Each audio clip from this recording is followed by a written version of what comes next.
Doğrudan da 44 günlük vətən müharibəsinə qazanılan qələbə Prezident İlham Əliyevin dediyi kimi çox böyük layıqları yerindən tərpətdi. Layıqlar yerindən tərpənəndə isə hər kəsin əsl üzü gün kimi ortaya çıxır. Elə region ölkələrinin də, o cümlədən də Rusiyanın. Nə olub, cənab Putin? Azərbaycanın regionda güclü bir dövlətə çevrilməyi, son 200 ildə ilk dəfə olaraq torpaq verməyib, öz gücü ilə torpaq alıb, suverenliyini və ərazi bütövlüyünü bərpa etməyi, milli maraqlarını daim qoruması, prinsipial siyasət ortaya qoyması, Prezident İlham Əliyevin qlobal arenada liderliyinin qəbulu və ən müxtəlif beynəlxalq kürsülərdən Azərbaycanın gücünün və prinsipiallığının etirafı sizi beləmi narahat edir? Başa düşürük.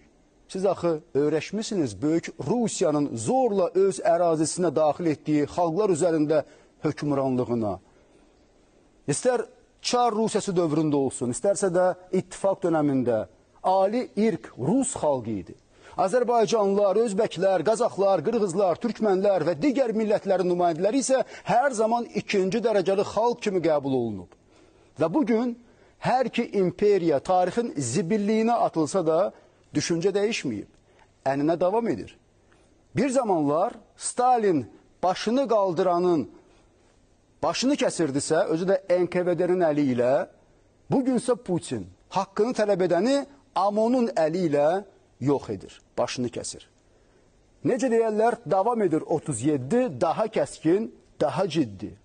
Amma görəsən rəsmi Kreml və konkret Rusiya prezidenti Vladimir Putin anlayır bu ki, artıq 37-ci il deyil, 2025-ci ildir və bir zamanlar ittifaqın tərkibində olan dövlətlər də 30 ildən çoxdur ki, müstəqildilər.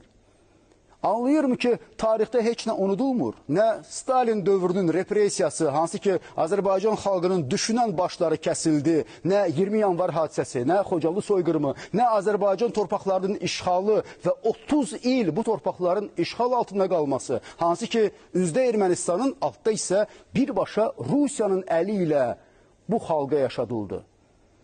Bəli, məhz Rusiyanın əli ilə və Rusiyanın iştirakı ilə.